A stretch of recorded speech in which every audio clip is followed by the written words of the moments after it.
नीति, यानी मौद्रिक नीति का समीक्षा करना किसका कार्य बाबू? आरबीआई। आरबीआई जानते हैं जिसे हम केंद्रीय बैंक के नाम से भी जानते हैं। ध्यान से सुनना कहानी की तरह। अब इसका काम है मौद्रिक नीति को बनाना। तो हमने आपको बताया था कि मौद्रिक नीति की समीक्षा जो है हर 90 डे अर्थात 3 माह पे अंतराल पे आरबीआई हमारे देश के अंतर्गत मुद्रा स्थिति का मूल्यांकन करेगा। मुद्रा स्थिति बढ़ा है या अर्थात मौद्रिक नीति के माध्यम से हमारे देश की आर्थिक विकास या मुद्रा स्थिति का मूल्यांकन किया जाता है। किसके द्वारा बाबू? आरबीआई के द्वारा। यहाँ पे कोई दिक्कत है ना? अब ये आरबीआई क्या करता है? 2 तरह की मौद्रिक नीति को अपनाता है। ध्यान समझना। आरबीआई कितने तरह की? 2 तरह। एक को बोलते हैं सस्ती मौद्रिक नीति और एक को बोलते हैं कठोर मौद्रिक नीति। आपने देखा था कि सस्ती मौद्रिक नीति में क्या किस तरह का होता है, बताते ना? तो आपने पढ़ा था एक सस्ती मौद्रिक नीति और एक कौन सा पढ़ा था? कठोर मौद्रिक नीति। और उसके बाद आपने पढ़ा था एक वर्ड जिसका नाम था तरलता, लिक्विडिटी। पढ़ा था ना? आपने एक चार पढ़ा था लिक्विडिटी और एक पढ़ा था एसेट, जिसको हम परिसंपत्ति के नाम जानते हैं। अगर किसी चीज का बाजार में अगर कैश की मात्रा ज्यादा हो जाता है तो हमको उसको बोल देते हैं बाजार में किसी चीज का मात्रा ज्यादा हो गया। हमने बताया था कि तरलता कई माध्यम में होता है। वो ऐसे जो आपका जो परिसंपत्तियां होती है वो आपका किस किस फॉर्म में होता है? आप गोल्ड के भी फॉर्म में रख सकते हैं, आप प्रॉपर्टी के फॉर्म में रख सकते हैं, कैश के फॉर्म में रख सकते हैं या एफडी के फॉर्म में भी रख सकते हैं। उसी में हमने आपको बताया था कि सबसे ज्यादा अधिक तरलता किसका होता है बाबू? कैश का। अब जो कैश का होता है तो अब यहाँ पे कोई दिक्कत है ना? अगर अब इसी तरलता अर्थात इसी कैश की मात्रा अगर बाजार में ज्यादा हो गया है तो आरबीआई क्या करता है? इस मौद्रिक नीति के माध्यम से उसको सस्ती और कठोर करने का प्रयास करता है। कठोर का मतलब होता है मौद्रिक नीति रेट को बढ़ा देना और सस्ती का मतलब होता है उसको घटा देना।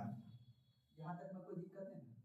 अगर अब देखो कब घटाएगा कब बढ़ाएगा वो डिपेंड करता है कि हमारे मार्केट में तरलता बढ़ा है या अर्थात कैश की मात्रा मतलब पब्लिक के पास, जनता के पास पैसा की मात्रा बढ़ा है या अगर ज्यादा हो गया वो भी अर्थव्यवस्था के लिए नुकसान है, अगर कम हो गया वो भी अर्थव्यवस्था के नुकसान है।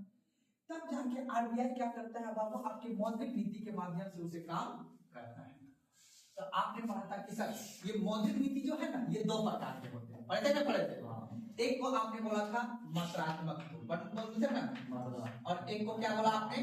गुणात्मक बोला। अब ये अभी आपको नहीं जानना है, ये नॉर्मल है। आपको जानना कौन सा? मात्रात्मक उपकरण, इसको टूल बोलते हैं।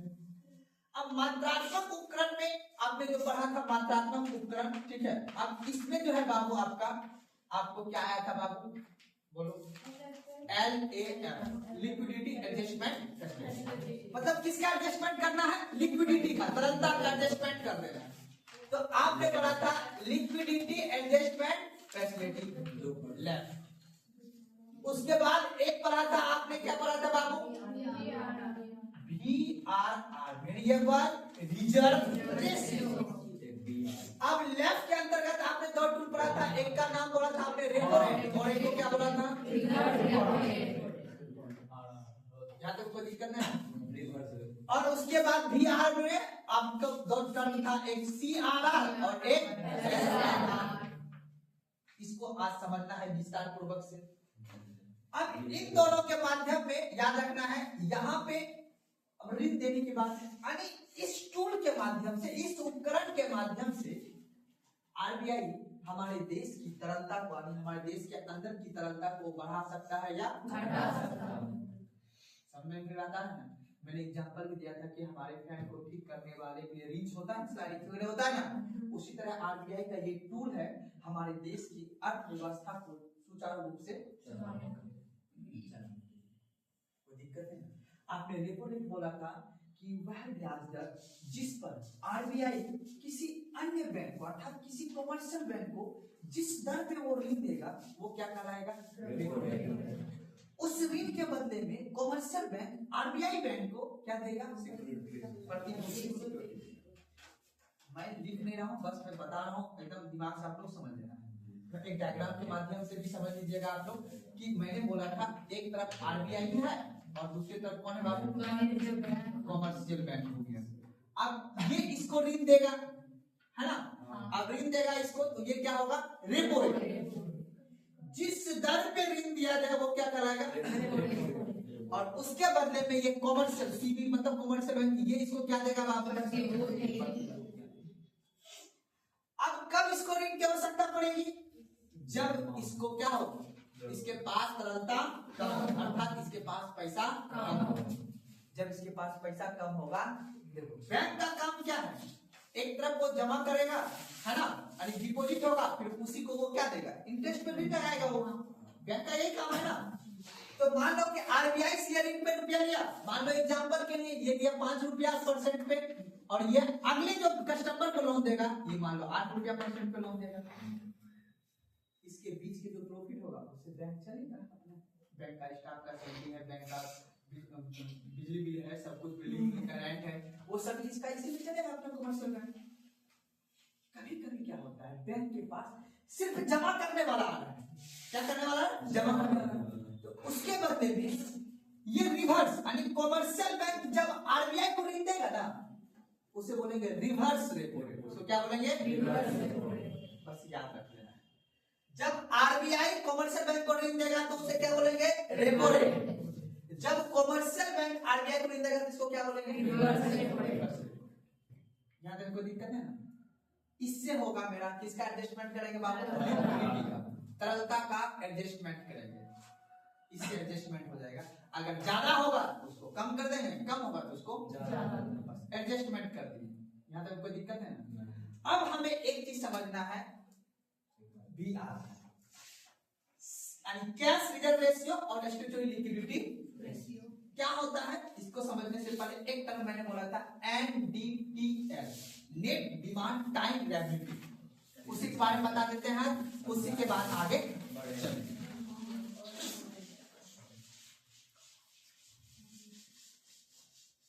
देखिए समझना है, समझ के उसी के बार बार लिखना है। नेट डिमांड टाइम लिक्विडिटी क्या होता है? देखो यार, अच्छी बात बताइए आप लोग सर, पूछिए आपको। देखो यहाँ पे क्या लिखा हुआ है? नेट। नेट का मतलब क्या होता है? इक्वेट। डी का मतलब डिमांड, टी का मतलब टाइम, और एल का मतलब लायबिलिटी। लायबिलिटी का मतलब उसके कितना रुपया जमा हुआ है। जैसे ऐसे समझो, आप किताब में कितनों पढ़ोगे ना समझ में नहीं आता जल्दी, ऐसा ऐसा टर्म में लिख देता है, ठीक है ना? तो सीधा तुम समझो इस एग्जांपल की, ये अपना बगल में बैंक है, उसका नाम क्या है बाबू? एसबीआई। सुना बात को? अब ये एसबीआई बैंक में मान लो एक को लड़का है अमरजीत नाम का, ये चला गया कहाँ बाबू? पैसा जमा करने। कहाँ पे? ये बोला अमरजीत बोला हम 1 लाख रुपया एसबीआई को जमा करेंगे। कौन सा अकाउंट में बाबू? सेविंग अकाउंट में। कौन सा अकाउंट बाबू? 1 लाख रुपया जमा किया, ठीक है, ध्यान से बोलना। और उसके बाद एक लड़का और आ गया, मान लो एग्जांपल के तौर पर आशीष ही आ गया। अब आशीष गया, आशीष बोला नहीं हम रखेंगे कौन सा अकाउंट में पैसा? करेंट अकाउंट में पैसा। ये भी रख दिया, मान लो 1 लाख रुपया रख दिया, ठीक है। एक होशियार आदमी गया, बोला एक और मान लो कोई चला गया, मोहन चला गया। अब मोहन गया, मोहन बोल रहा है कि हम भी रखेंगे। कहाँ पे? वही मैसूर वाला एसबीआई बैंक में। ये बोला हम रखेंगे एफडी। क्या रखेंगे? ये भी बोला 1 लाख रुपया रखेंगे, एफडी करेंगे। कोई दिक्कत? ये वो बोला कि यार हमारा भैया का बैंक है यूनियन बैंक। किसमें है? उसका भाई का अकाउंट था यूनियन बैंक में, उन्होंने यूनियन बैंक का क्या लाया? चेक। क्या लाया? चेक। डीडी जिसको बोलते हैं, ठीक है, वो लाया और ला के कहा जमा कर दिया अपना अपना बाबू? SBI bank. वो भी कितने का बाबू? 1 लाख। अब यहां से समझना, अगर देखो हमारे एसबीआई के अंतर्गत कितना रुपया एक दिन में जमा हो गया बताओ? 1 2 3 4 लाख रुपया हो गया। अरे 4 लाख रुपया हुआ ना, ये इसका क्या है? लायबिलिटी हो गया। लायबिलिटी का मतलब है कितना रुपया जमा हुआ। अब इसमें इसको एसिड एक होता है, देखो लायबिलिटी, ठीक है ना, लायबिलिटी एक होता है एसिड। एसिड का मतलब क्या होता है? संपत्ति। मान लो एग्जांपल के लिए आप बैंक गए, अब बैंक में कोई 1 लाख रुपया जमा किया, 1 लाख रुपया जमा कर किया, तो ये बैंक का क्या हुआ? ये लायबिलिटी हुआ। अब उसने उसको ऋण दिया किसी को, ठीक है ना, उस ऋण से वो जितना कमाएगा वो उसका क्या हुआ? संपत्ति। जितना ये जमा किया उतना लायबिलिटी हुआ इसका। मान लो कि राम ने, एग्जांपल दे रहा हूं, राम ने 1 लाख रुपया बैंक में जमा किया, ठीक है। अब बैंक ने एक मोहन नाम के व्यक्ति को 1 लाख रुपया क्या दे दिया? इंटरेस्ट पर दे दिया 5%। एग्जांपल दे रहा हूं। तो जब बैंक जो है, जब मोहन बैंक को रुपया वापस करेगा तो 1,05,000 रुपए करेगा, 1 महीना के बाद, तो 5,000 क्या हो गया? ब्याज हो गया, हुआ कि नहीं हुआ? तो 1 लाख रुपया उसका लायबिलिटी था और 5,000 रुपया उसका क्या हो गया? संपत्ति। उसका उस रुपए से उसने उतना कमाया। मेरी बात समझ में आ रहा है?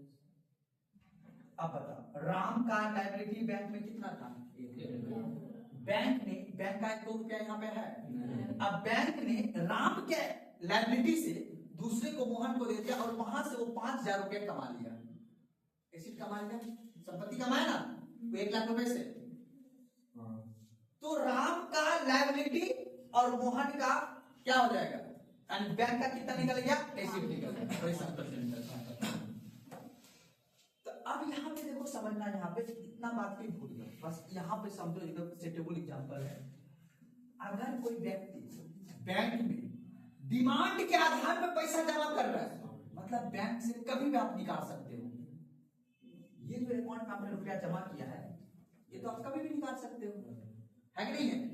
लेकिन इस रुपए में टाइम लगा है, इतने टाइम के बाद ही आप निकाल सकते हो, है ना? तो अब आप देखना, एनडीटीएल हो जाएगा और उसके बाद डीडी आने, याद रखना है।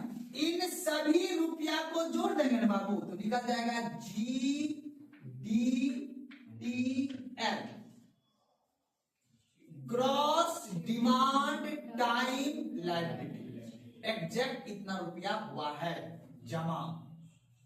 4 लाख क्या हो गया? GDTL। लेकिन 1 लाख रुपया तो दूसरा बैंक का है ना, उसको देंगे भी ना। तो इंटरकनेक्टिंग बैंक चार्ज दे के जो एग्जैक्ट रुपया बचेगा ना, उसको क्या बोल देंगे? एनडीटीएल। एनडीटीएल पर डे निकाला जाता है। हर बैंक पर डे एनडीटीएल निकालता है कि आज के दिन में कितना रुपया जमा हुआ है। मेरी बात समझ में आ रहा है ना? आज के दिन में कितना रुपया जमा हुआ है, और जितना जमा हुआ होगा उसको क्या बोलेंगे? जीडीटी। और इसमें माइनस करेंगे इंटर बैंक लायबिलिटी को या इंटर बैंक चार्ज को, उसको माइनस कर देंगे, फिर निकल के जो आएगा उसको क्या बोलेंगे? एनडीटीएल। समझ रहे बात को ना? यहां से क्वेश्चन भी पूछता है। अब हमने एक सवाल दिखाया था बाबू, वो जो सीआरआर वाला रुपया है ना, कैश रिजर्व रेशियो, तो हमने लिखा था कुल एनडीटीएल का 4% यानी कुछ परसेंट हिस्सा बैंक किसको देगा? आरबीआई को देगा। कुल एनडीटीएल का कुछ परसेंट हिस्सा किसके पास देगा? वो आरबीआई का। अब समझो सीआरआर, नेट डिमांड समझ गया? एक दिन के अंतर्गत जितना बैंक में रुपया जमा हुआ है उसको क्या बोलेंगे? जीडीटीएल। और उसमें से इंटर बैंक कनेक्शन को चार्ज को काट देंगे, इससे क्या निकल के आ जाएगा? तो आसान भाषा में कह सकते हो, बैंक का खुद का, बैंक का अपना रुपया कितना जमा उसके यहाँ हुआ है। सुना बात को ना? उस रुपए का कुछ परसेंट, अब उसके लिए आगे क्या करता है? 4%, 5%, कुल एनडीटीएल का 5% रुपया वो आरबीआई के पास रखेगा, उसको बोलते हैं सीआरआर। और एक होता है एसएलआर, कुल एनडीटीएल का कुछ परसेंट हिस्सा बैंक अपने पास लिक्विडिटी के फॉर्म में रखेगा। उसके पास विकल्प है, को लिक्विडिटी के फॉर्म में भी रख सकता है। मेरी बात समझ में आ रहा है ना? तो कल कहां तक लिखाए थे पहले ये बता दीजिए, उसके बाद में ये बता दीजिए।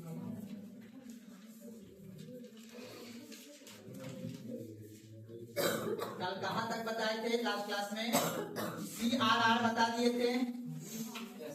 सीआरआर क्या होता है बता दिए थे। कैश रिजर्व रेशियो के बारे में बता दिए थे ना, उसका प्रभाव को लिखना है, यही ना? तो जो जो नहीं लिखे थे उसको दोबारा फिर से लिखना। अब एनडीटीएल वर्ड जो यूज करेंगे तो समझ में आ जाएगा ना।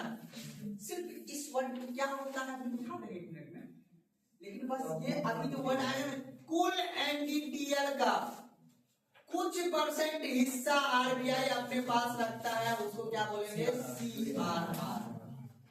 अब डिफिनेशन में ये वर्ड आ गया ना एनडीटीएल, इसीलिए हमको समझाना पड़ा है। अब सीआरआर को समझना है, ठीक है ना?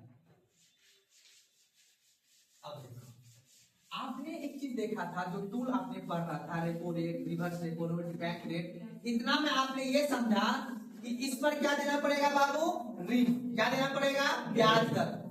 अब याद रखना, ध्यान समझो, आपने जो पढ़ा repo rate, reverse repo rate और क्या पढ़ा बाबू? Bank rate. इन तीनों पर क्या देना पड़ेगा बाबू? ब्याज दर देना पड़ेगा। देना पड़ेगा ना, क्योंकि ये तीनों का मुख्य उद्देश्य है बाजार में तरलता को बनाए रखना। लेकिन जो हम VRR पढ़ेंगे उसका उद्देश्य ये भी है, तरलता बनाए रखने के साथ साथ ये भी उद्देश्य है कि बैंक को रेगुलेट करके चलना, बैंक भागना। इसीलिए उसका कुछ सिक्योरिटी के तौर पे हम आरबीआई के पास रुपया रखते हैं। नहीं तो सीआरआर पे रुपया रखने का क्या मतलब बनता है? ताकि बैंक नियमित रूप से काम कर सके। बैंक अपने काम, बैंक को जो हम लाइसेंस देंगे उसके बदले में बैंक सही से काम कर सके, बैंक विश्वास से काम कर सके, क्योंकि आरबीआई की वजह से ना और आदमी बैंक पे विश्वास करता है ना। तो इसीलिए बोलता है कि विश्वास कैसे होगा? तुम अपना कुल जमा रुपए का इतना परसेंट हमारे पास रखो, तो तुम भाग गया तब। इसलिए सीआरआर का हम प्रयोग समझो। अब देखो, ये तीनों को समझ गया, इसमें ब्याज दर होगा। अब हमने जो बोला था आपको बाबू कि जो सीआरआर कैश रिजर्व रेशियो जो होगा, इसका काम क्या है बाबू? एक तरफ कौन बैठा है बाबू? आरबीआई, ये आरबीआई का घर है। और एक तरफ कौन है बाबू? सीबी, कॉमर्शियल बैंक, ठीक है। अब यहाँ पे देखो, समझना ध्यान से बात। इस सीबी के पास अपना जो महत्वपूर्ण बैंक है कॉमर्शियल बैंक, इस कॉमर्शियल वाले बैंक के पास जमा हो गया एनडीटीएल। मान लो यहाँ तो करोड़ों में बात होता है ना, करोड़ों बात होता है, इतना उससे जमा हो गया, ठीक है। याद रखना, एनडीटीएल प्रतिदिन निकाला जाता है और हर एक बैंक का एनडीटीएल अलग अलग होता है। मेरी बात समझ आ रहा है ना? एग्जाम में पूछता है एनडीटीएल जो है हर बैंक का अलग। मान लो आज ये बताओ, मैसूर बैंक में जितना रुपया जमा हुआ होगा उतने मान लो गोछाड़ी में जमा हुआ होगा, उतने मान लो कि जमालपुर में जमा होगा, और ज्यादा जमा हुआ होगा। तो हर बैंक मान लो कितना रुपया जमा करने वाला है और कितना निकासी वाला है, ठीक है ना? उसमें जमा में भी कौन सेविंग पे कितना रखा है, करंट अकाउंट पे कितना रुपया रखा है, एफडी कराने वाला कितना आया है। तब आप देखते हो कि एफडी का आपको ज्यादा ब्याज दर है, क्योंकि उसमें टाइम है कि हाँ सर हम 1 साल के बाद रुपया निकालेंगे, तो आपके रुपये को बहुत दूर भेज देगा कमाने के लिए, बोलेगा तब तक आपको रुपया कमा के आएगा, तब तक हम आपके अकॉर्डिंग काम नहीं करेंगे। तो आपके रुपया को बोल दे देगा अडानी को, लीजिए अडानी जी और बनाइए मेट्रो। 1 साल के बाद देगा, तब तक मेट्रो बन जाएगा उधर, आपका पैसा से वो पैसा कमा ले बैंक वाला, फिर वो पैसा आपको दे देगा इंटरेस्ट जोड़ के, उसमें टाइम भी लगा हुआ है। इसीलिए करंट अकाउंट पे उतना इंटरेस्ट दर नहीं मिलेगा, क्योंकि वो आपका डिमांड का रुपया, जब चाहिएगा तब बैंक से निकाल सकते हैं। सेविंग में थोड़ा सा ज्यादा मिलेगा, लेकिन एफडी में उससे भी ज्यादा ब्याज दर मिलेगा आपको। तो नार बात को ना, इसलिए बैंक में रुपया रखना पड़ता है।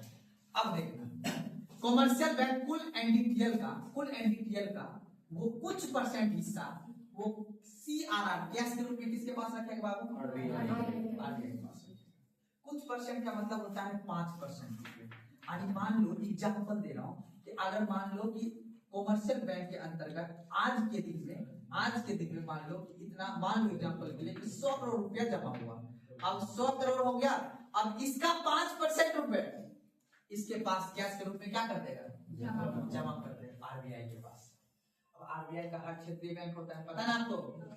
जैसे अपना पटना में है ना, पटना में क्षेत्रीय बैंक है, मौर्य होटल के बगल में, वहां पे सब रुपया जमा होगा पूरा बिहार का।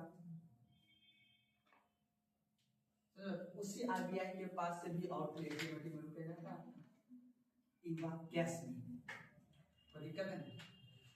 तो कुल एनडीटीएल का 5% हिस्सा, कुछ परसेंट हिस्सा कैश के रूप में किसके पास जमा होगा? आरबीआई इसके बदले में कोई भी इंटरेस्ट नहीं, कोई भी ब्याज इसके बदले नहीं देगा।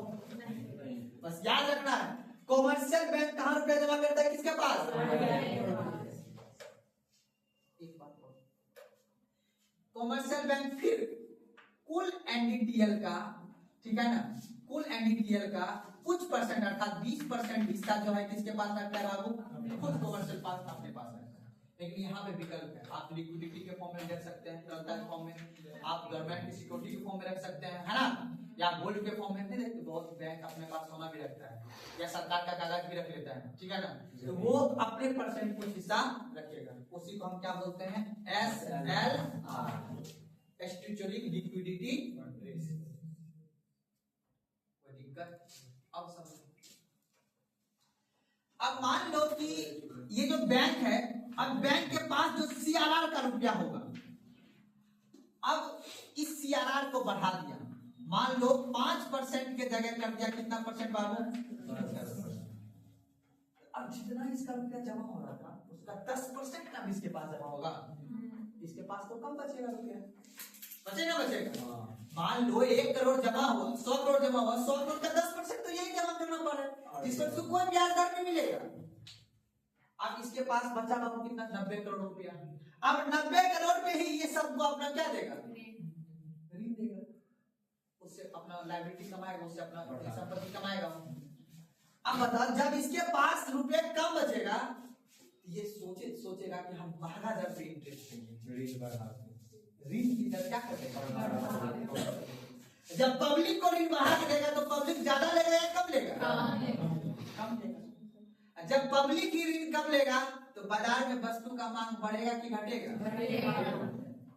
वस्तु का कीमत बढ़ेगा या घटेगा?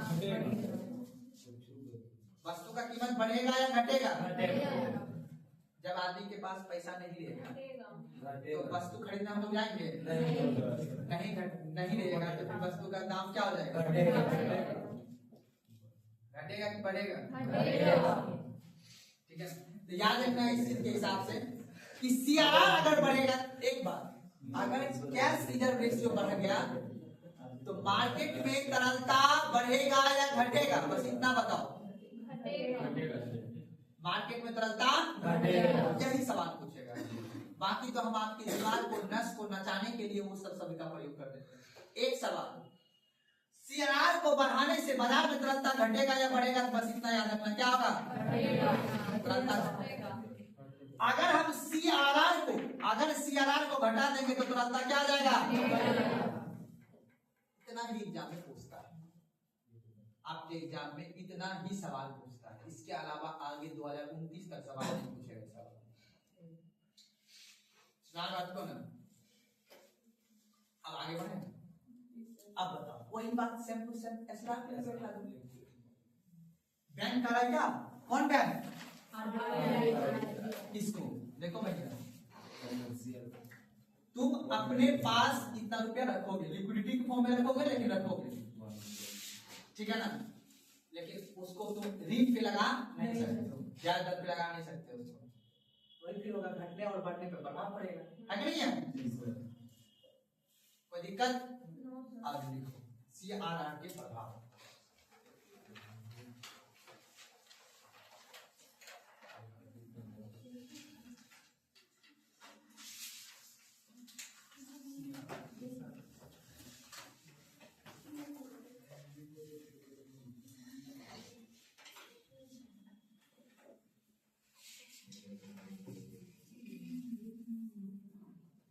तो आप लिखिएगा CR के प्रभाव।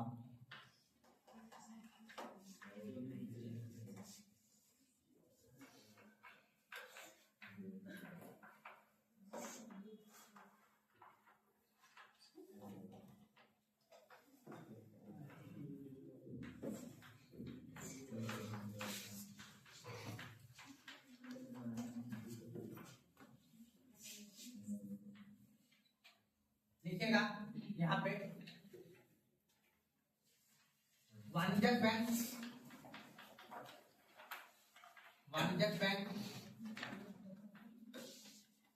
को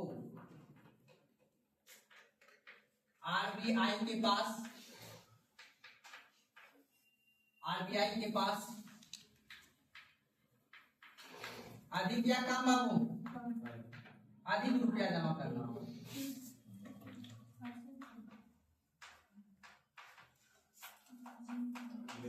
सर लेकिन उसका कुछ परसेंट होगा क्या बोले बाबू? हाँ तो वही लिख दीजिए ना परसेंट में, तो उससे ज्यादा हो जाएगा तब ज्यादा मिलेगा। याद रखिएगा CRR के वृद्धि करने पर क्या प्रभाव पड़ेगा? तो वाणिज्यिक बैंक को RBI के पास अधिक रुपया रखना पड़ेगा बाबू। अगर वर्तमान में अभी 4% है और उसको बढ़ा के 8% कर देगा तो अपना कुल NDTL का तो ज्यादा रुपया जमा करना पड़ जाएगा फिर RBI के पास। तो हमने क्या माना है कि वृद्धि हो जाएगा तो क्या प्रभाव पड़ेगा? तो पहला प्रभाव क्या पड़ेगा? वाणिज्यिक बैंक को RBI के पास अधिक रुपया रखना सुना बात को ना।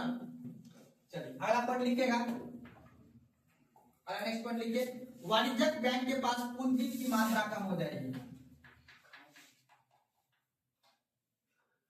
वाणिज्यिक बैंक के पास पूंजी ब्रैकेट में तरलता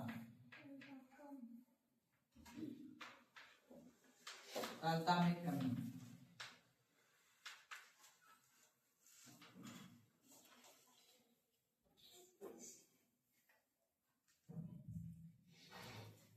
लिख दिया ना। अब तरलता में जब कमी आ जाए तो बैंक क्या करेगा? अपना ब्याज दर को बढ़ाएगा कि घटाएगा? बैंक अपना ब्याज दर में वृद्धि करेगा।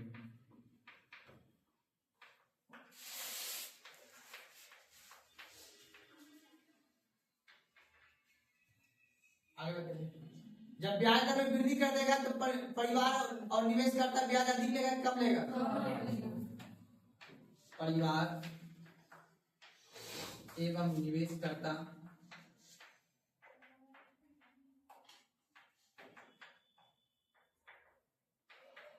ब्याज कम मात्रा में लेगा।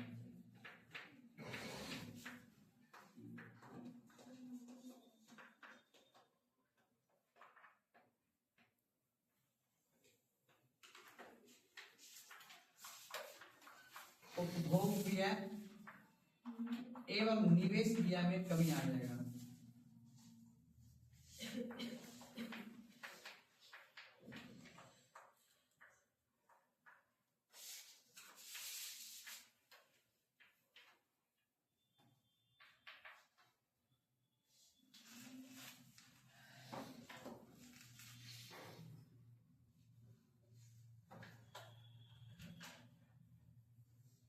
लिखिएगा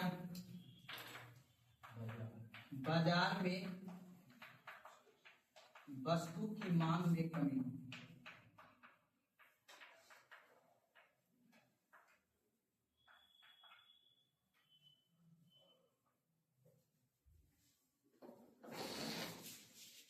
लास्ट में लिखिएगा वस्तु और सेवा की कीमत में कमी। वस्तु एवं सेवा की कीमत में वृद्धि या कमी? फिर लास्ट लिखेगा मुद्रा स्थिति नियंत्रण। लास्ट लिखेगा मुद्रा स्थिति नियंत्रण। बस इसका अपोजिट नहीं लिखाएंगे, खुद से लिख देना है।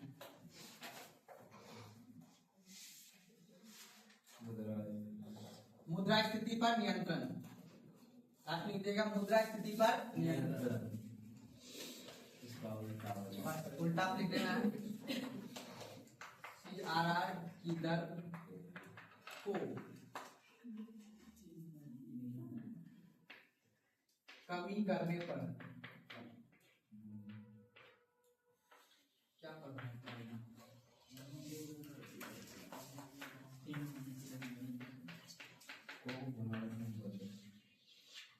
लिख लीजिएगा। अगर टॉपिक लिखिए SLR। हाँ लिखा दिए थे। नहीं लिखा है पे ना पढ़वा नहीं लिखा है ऐसा लड़का पढ़वा नहीं ये करो ना सबसे लिखवाए थे अपना लोग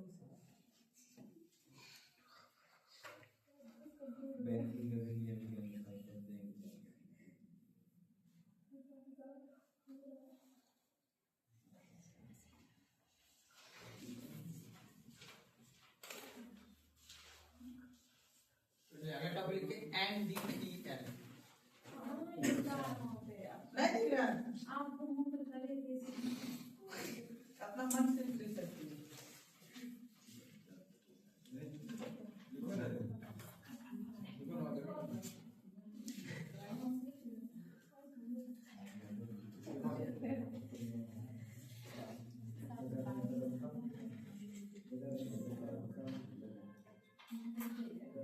बेटा क्या हुआ सिस्टर में बुखार लगा तो सो आए क्लास में से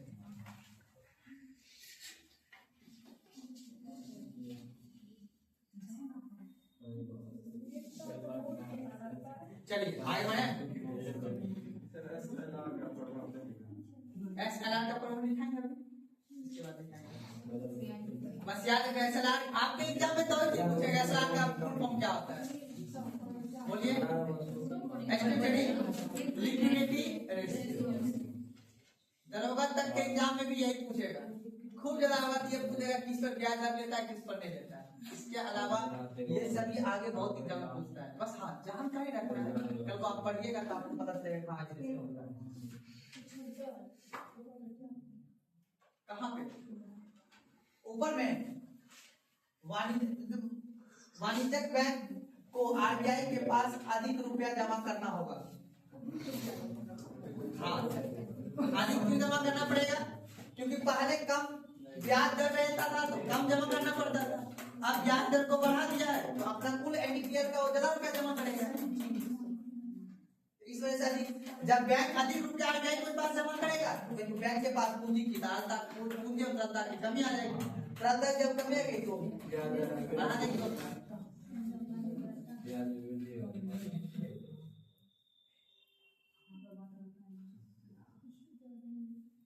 हो गया। अगला के टॉपिक SLR जल्दी जल्दी लिख के खत्म करना है। फिर मुद्रा का मेजर भी करना है, बहुत करना है। चलिए लिखा था SLR लिख लिया। डिफरेंशियल लिखा दिए थे। डिफरेंशियल समझ में आ गया था ना? डिफरेंशियल क्या होता है इसमें भी याद रखना है। डिफरेंशियल में क्या लिखा थे?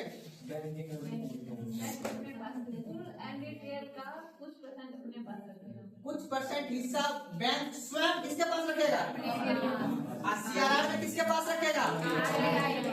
इतना ही जान पूछता है, बाकी बस पेज भरा आंदोलन है। धारा वाला तो याद रखना, बस एग्जाम में पूछता है किस धारा के आधार पे जो है ना, ठीक है ना, कौन सा एक्ट के आधार पे जो है ना ये बनाया गया टूल। तो RBI एक्ट अधिनियम के तहत बता दीजिएगा और बैंकिंग रेगुलेशन एक्ट 1949 पता है ना। तो ये CRR और SLR बैंकिंग रेगुलेशन एक्ट के तहत काम करती है, जिसका मुख्य उद्देश्य है कि बैंकिंग को रेगुलेट करना और तरलता को भी नियंत्रित करना। और याद रखना SLR बैंक किसके पास स्वयं के पास रखता है या RBI के पास रखता है?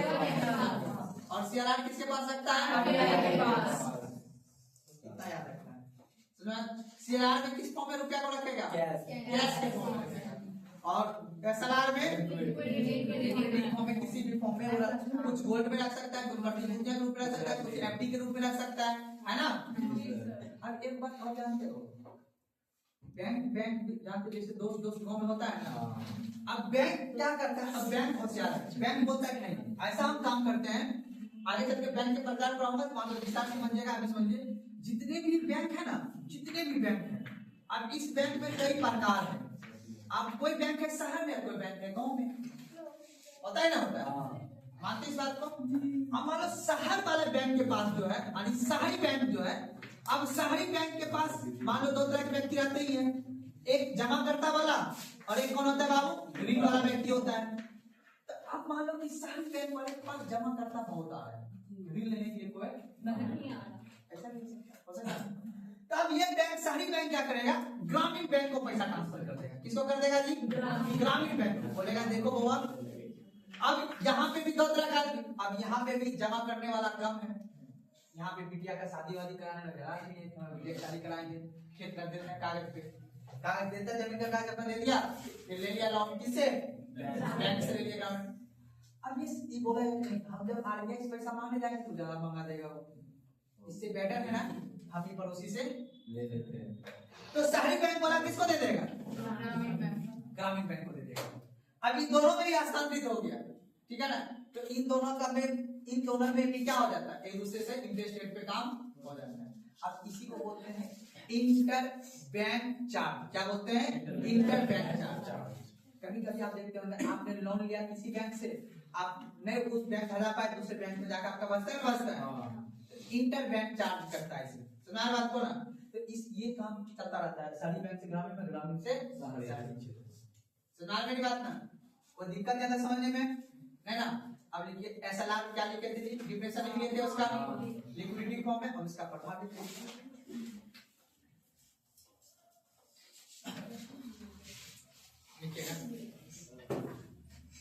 एक तरफ लिखिएगा एसएलआर की वृद्धि से क्या प्रभाव पड़ेगा, एसएलआर की दर में वृद्धि से क्या प्रभाव पड़ेगा, एसएलआर की दर में वृद्धि से क्या प्रभाव पड़ेगा। एरो लगा के नीचे लिखिएगा।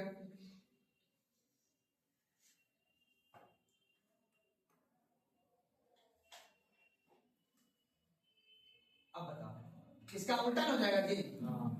अब इसके पास स्वयं बैंक के पास पूंजी क्या हो जाएगा, अधिक मात्रा में होगा।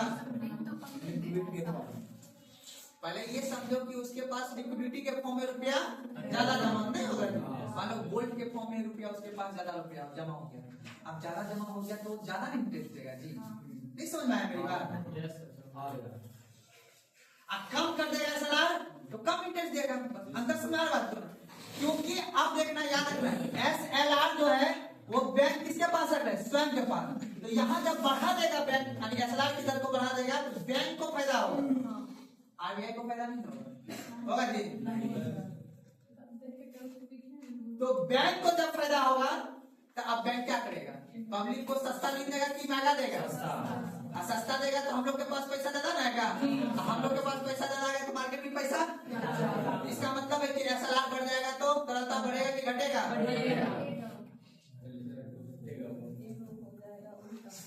डिफिनेशन में थोड़ा सा देखिएगा, डिफिनेशन क्या क्या लिखा है, एक बार फिर से निकाल लीजिएगा।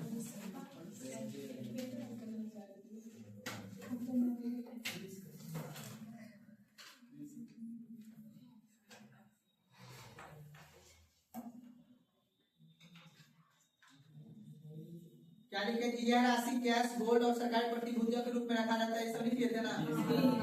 चलिए ये दो तीन लाइन लिखना है जो कि इंपॉर्टेंट है। चलिए लिखिएगा, लिखिएगा वाणिज्यिक बैंक के पास एसएलआर की वृद्धि के नीचे लिखिएगा, वाणिज्यिक बैंक के पास अधिक पूंजी होगा,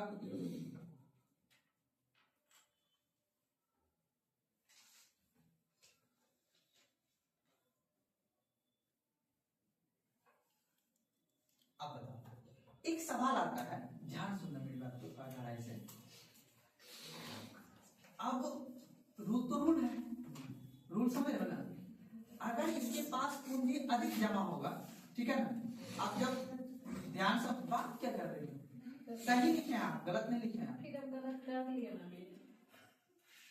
अपने मन से देखो। अब जब रूल लगा हुआ है, आरबीआई बोलेगा ऋण देने के तब ऋण देगा, उसको बोलेगा नहीं तुम पहले रखता था कितना परसेंट बाबू, 20%, अब रखो कितना परसेंट, क्या रखना है अपने पास रखो, हम बोलेंगे ऋण देने के लिए तब। लेकिन जमा रखो। रूल है। तो एसएलआर को बढ़ा देगा, ठीक है ना, तो भी कोई प्रभाव नहीं पड़ सकता है। बात को सेम टू सेम एसएलआर की तरह ही काम करेगा। उसका मुख्य रूप से काम है टूल को ही बनाए रखना।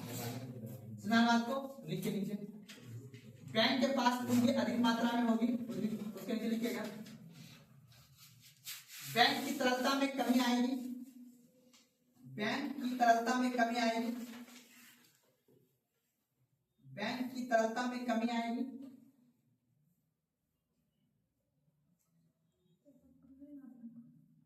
उसके नीचे लिखिएगा बैंक अपने ब्याज दर को बढ़ा देगी, बैंक अपने ब्याज दर को बढ़ा देगी।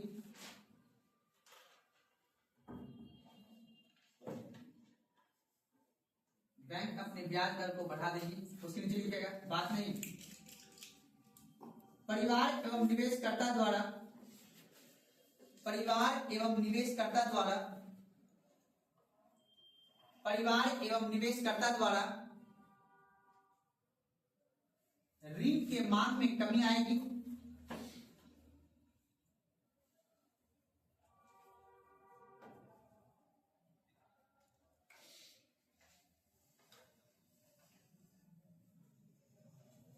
ऋण के मांग में कमी आएगी। उसके लिए लिखेगा वस्तु के उपभोग व्यय में, वस्तु के उपभोग व्यय में कमी आएगी, वस्तु के उपभोग व्यय में कमी आएगी। उसके नीचे लिखेगा वस्तु और सेवा की कीमत में कमी आएगी, एवं सेवा की कीमत में कमी आएगी।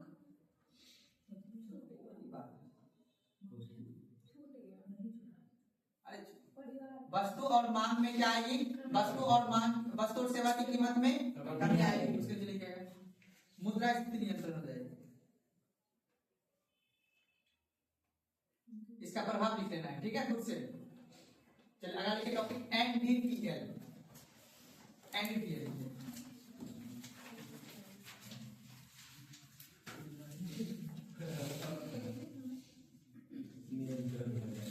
एनडीटीएल लिखिएगा।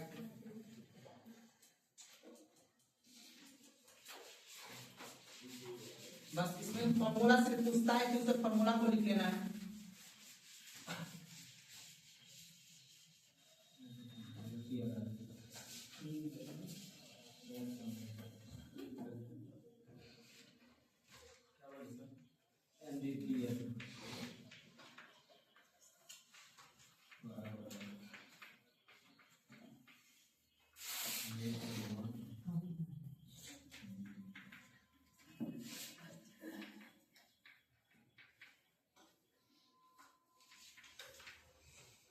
टाइम लायबिलिटी,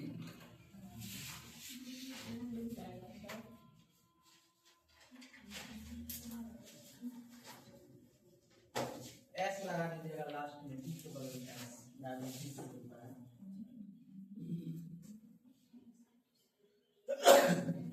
ठीक है, लिखिए ना। अब देखिए समझिएगा, बस इसका फुल फॉर्म लिख के, बस मुख्य रूप से एग्जाम में इतना पूछता है, बस बता दिए हैं टाइम डिमांड लायबिलिटी, बस एनडीटीएल याद आएगा। अब यहां से आप दो एरो लीजिएगा, ऐसे एक बैंक नीचे लिखिएगा और बैंक के नीचे सिर्फ दो एरो लगाइएगा। ऐसे जैसे बता रहे हैं उसके बना लीजिएगा आप लोग, ठीक है।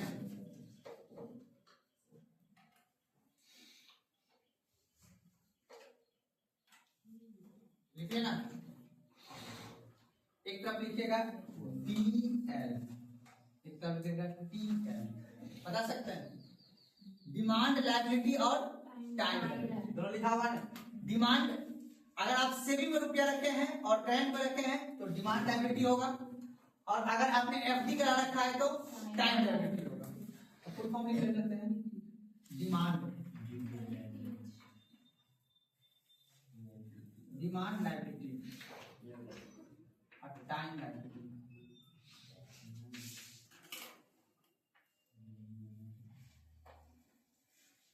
चलिए उसके नीचे लिखना है सेविंग बात नहीं,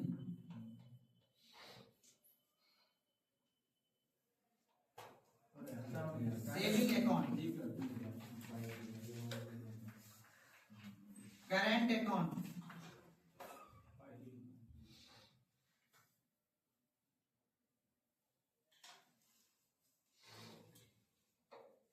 उसके बाद लिखिएगा फिक्स्ड डिपॉजिट,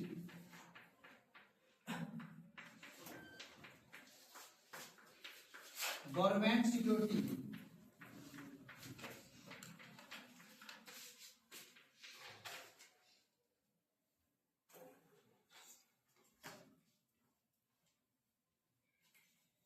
एग्जाम में पूछता है टाइम लायबिलिटी कौन सा है और डिमांड लायबिलिटी कौन सा है। तो सेविंग अकाउंट में रखा हुआ पैसा, करंट अकाउंट में रखा हुआ पैसा डिमांड लायबिलिटी है, क्योंकि इसमें इंटरेस्ट रेट आपको कम मिलेगा, क्योंकि आप कब डिमांड बैंक से कर सकते हैं तो गारंटी नहीं है। लेकिन इनमें जो रुपया रखा रहेगा इसमें टाइम लगा रहेगा, है ना। दोनों लायबिलिटी है, दोनों बैंक के पास पैसा जमा है, लेकिन कौन पैसा कब निकलेगा वो डिपेंड करता है कि आप कब निकाल रहे हैं। ये दोनों टाइम पे निकलेगा पैसा और ये दोनों जब मन चाहे, इसलिए इसको बोलते हैं डिमांड लायबिलिटी बोलते हैं और इसको टाइम लायबिलिटी बोलते हैं। अब ऐसे करके रो लगा लीजिएगा दोनों को, इन दोनों को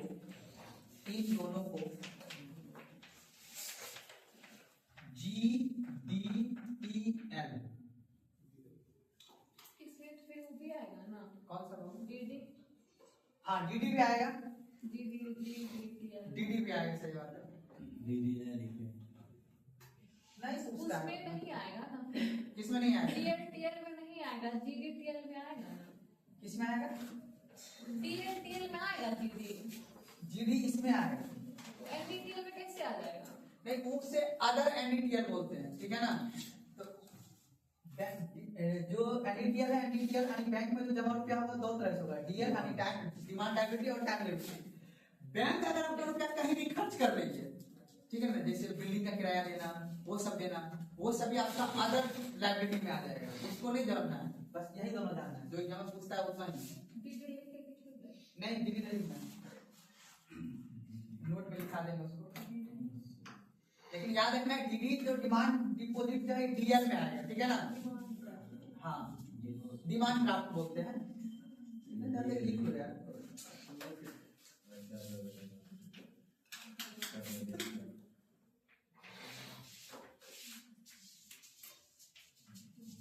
डिमांड ड्राफ्ट डीडी, याद रखना ये तीनों डिमांड लायबिलिटी, बस याद रखना डिमांड लायबिलिटी कौन है और टाइम, बस फिक्स्ड डिपॉजिट वाला एग्जाम में पूछता है। फिक्स एफडी वाला रुपया कहाँ होगा, टाइम लायबिलिटी के अंदर। हाँ अब लिखना है जीडीटीएल, जीडीटीएल मतलब ग्रॉस डिमांड टाइम, तो जी फॉर क्या हो जाएगा, ग्रॉस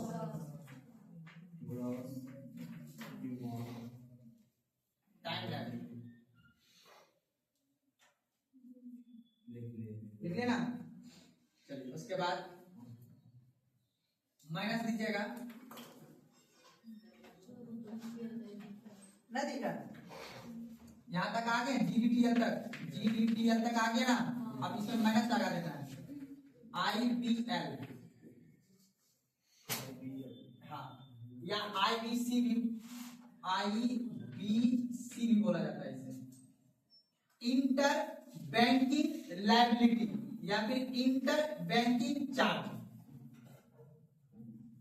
जीडीटीएल में माइनस करेंगे इंटर बैंकिंग लायबिलिटी को, तो बगल ब्रैकेट क्या निकल के आएगा, एनडीटीएल, इसका फुल फॉर्म लिख लीजिएगा, इंटर बैंकिंग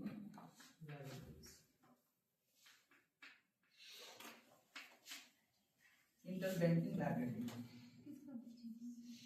याद रखना जीडीटीएल में माइनस करेंगे आईडीएल तो क्या निकल के आएगा, एनडीटीएल। ये एग्जाम में पूछता है।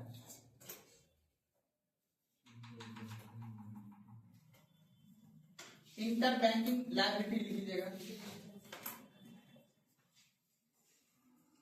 अब जहां लिखे हैं एनडीटीएल,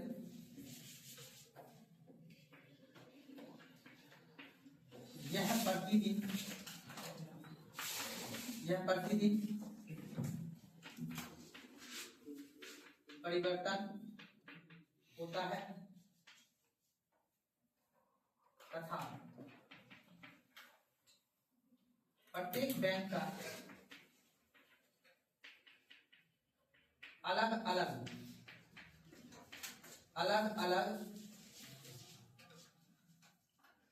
NDTL होता है।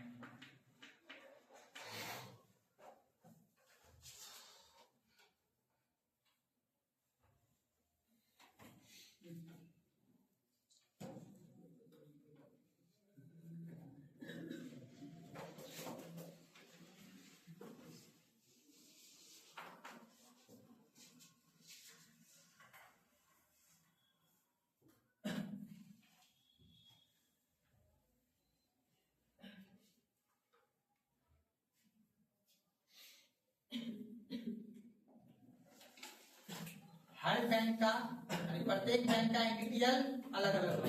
किसी बैंक में कितना रुपया जमा होगा वो किसी को पता हो सकता है। किसी के यहाँ सेविंग में ज्यादा रुपया होगा, किसी के यहाँ FD में ज्यादा होगा। तुम्हारी बात को ना, तो FD वाला रुपया कौन सा होगा, टाइम लायबिलिटी या डिमांड लायबिलिटी? Time liability. और सेकंड वाला रुपया कौन सा होगा, डिमांड लायबिलिटी। सेविंग वाला कौन सा होगा, डिमांड लायबिलिटी। अर्थात लायबिलिटी कितने प्रकार के, दो प्रकार के, एक डिमांड लायबिलिटी और एक टाइम लायबिलिटी।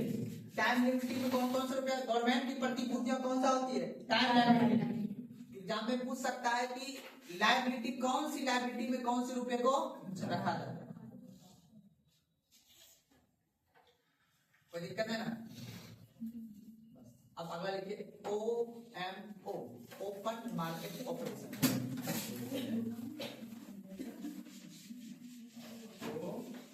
MO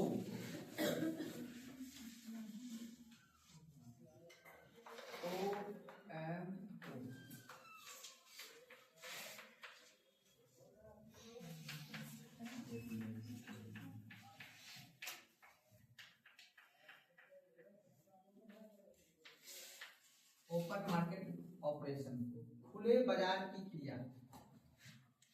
लिखिएगा खुले बाजार की क्रिया या प्रक्रियाएं दिखाया जाता है। खुले बाजार की क्रियाएं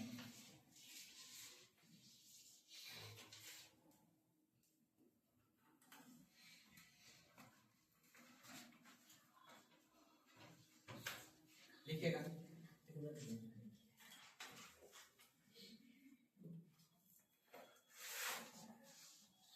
लिखिएगा इसके अंतर्गत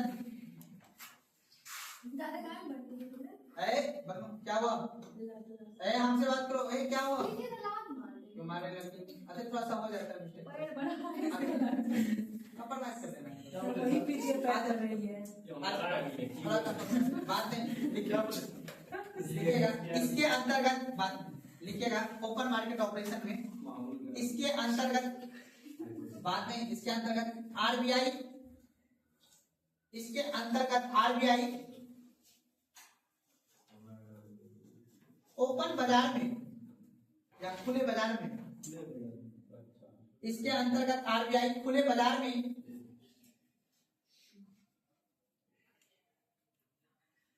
सरकारी प्रतिभूतियों की, खुले बाजार में सरकारी प्रतिभूतियों का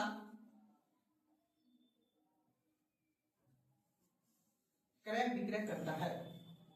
क्रय विक्रय मतलब खरीद बिक्री। सरकारी प्रतिभूतियों का क्रय विक्रय करता है। कोई दिक्कत है ना। एग्जाम में पूछता है सरकारी प्रतिभूतियों का क्रय विक्रय कौन से बाजार में होगा,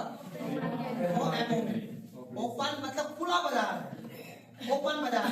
इसमें आगे कोई भी अपनी प्रतिभूतियों को बेच सकता है। RBI बेचेगी किसकी प्रतिभूति की, सरकार।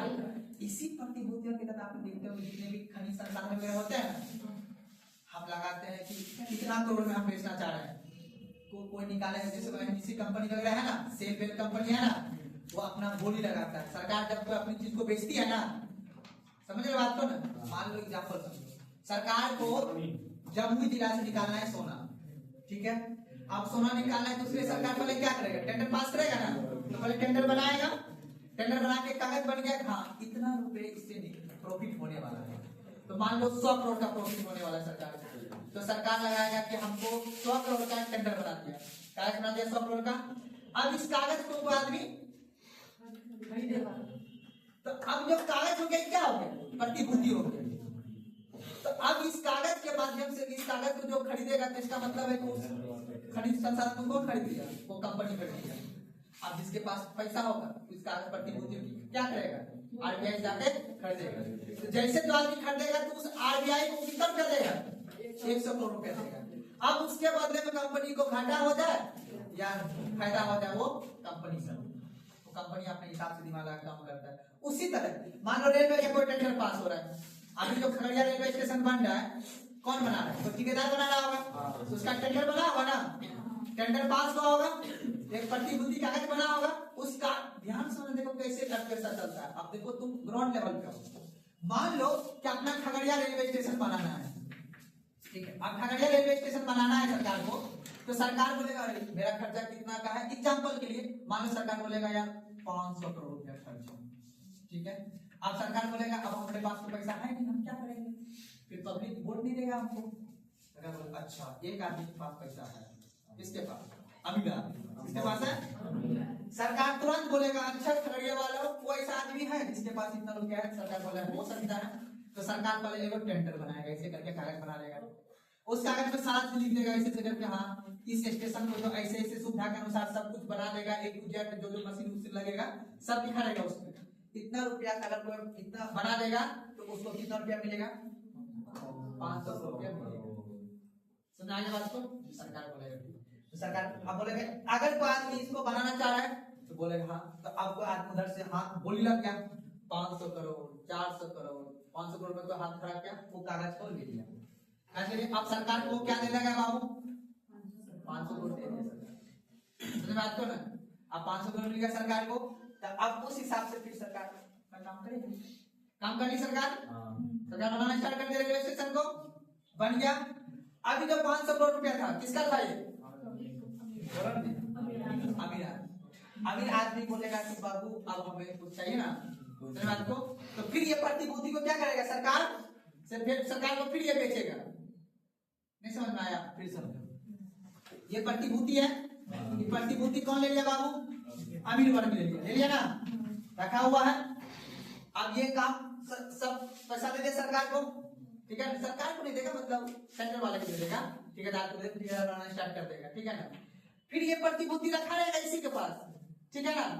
जब ये प्रतिभूति से पैसा मतलब फिर सरकार इसी रेट को ज्यादा दाम पे कर बेचेगा, समझ आ रहा है, ज्यादा बार फिर टेंडर पास होगा, तो ज्यादा बार जब टेंडर पास होगा तब जाके ये प्रतिभूति को बेचेगा, 500-550 करोड़ में 600 करोड़ में जाके बेचेगा, तब जाके उसको प्रॉफिट हो जाएगा मेरे आदमी को। अर्थात कहने का मतलब सरकारी प्रतिभूतियों का खरीद बिक्री करता है, जो भी सरकार का संसाधन है ना वो सरकार डायरेक्ट उसको बेच देता है प्रतिभूति बना के, ठीक है, उसको ठेकेदार पहले खरीद देता है, ठीक है, फिर ठेकेदार अपना उससे काम चलाता है। इसलिए तुम देखना जितना अब हॉस्पिटल वगैरह बन रहा है ना या जितना भी सब कुछ बन रहा है वहाँ पे तुम देखना अधिकतर स्टाफ ऑफ प्राइवेट रहता है। अपना हॉस्पिटल बना है गौरी में डॉक्टर को के बाकी जितने भी सब गार्ड है सब जो है वो कौन है, प्राइवेट। थाना में कौन गार्ड है, सरकारी गार्ड है, लेकिन थाना के बगल में जो बड़ा सब बिल्डिंग, थाना बढ़िया बिल्डिंग है तो हॉस्पिटल बड़ा बिल्डिंग है, लेकिन तब पर प्राइवेट गार्ड क्यों रखा है, सरकार का प्रॉपर्टी है भाई, रखना चाहिए, लेकिन वो सरकार का प्रॉपर्टी नहीं है। सरकार ने पीपीपी मॉडल के आधार पे किसी ठेकेदार से बनवाया, सरकार उससे पैसा अभी कमा रहा है, अभी ठेकेदारों से कमा रहा है पैसा, ठीक है ना। जब ठेकेदार जितना रुपया को दिया था सरकार को उतना रुपया सरकार ठेकेदार वसूल लेगा, तब जाकर किसका बिल्डिंग हो जाएगा, ऐसे चलता है। सरकार के पास कितना पैसा कहाँ है, सरकार का कुल अभी 53 लाख 53.5 लाख करोड़ का बजट है, उसमें से समझो 21% तो हम वर्ल्ड बैंक को लोन ही दे रहे हैं, इंटरेस्ट दे रहे हैं, बाकी कुछ रुपया राज्य को देते हैं, उसके कुछ रुपया हम फिर सैलरी वैली देते हैं, उसके कुछ रुपया का हम लोग कुछ बजट पढ़ाएंगे तो बताएंगे डाटा के साथ, कुछ परसेंट रुपया हम लोग पेंशन धारी को देते हैं, पेंशन समझते हो ना, जो गाँव में फ्री का ज्ञान बांटते रहता है सरकारी पैसा से होते रहता है, ये सब चीज। चलिए अब अगला हम लोग पढ़ेंगे, अब लिखेगा इसी के नीचे सरकार बात याद रखिएगा, इसके अंतर्गत आरबीआई खुले बाजार में सरकारी प्रतिभूतियां क्या कर रही थी, क्रय विक्रय कर रही थी। एग्जाम में पूछता है सरकारी प्रतिभूति का क्रय विक्रय कौन सा टूल्स के तहत, ओपन मार्केट ऑपरेशन, यदि सरकारी प्रतिभूतियों का, हाँ इसी में, यदि सरकारी प्रतिभूतियों का, यदि सरकारी प्रतिभूतियों का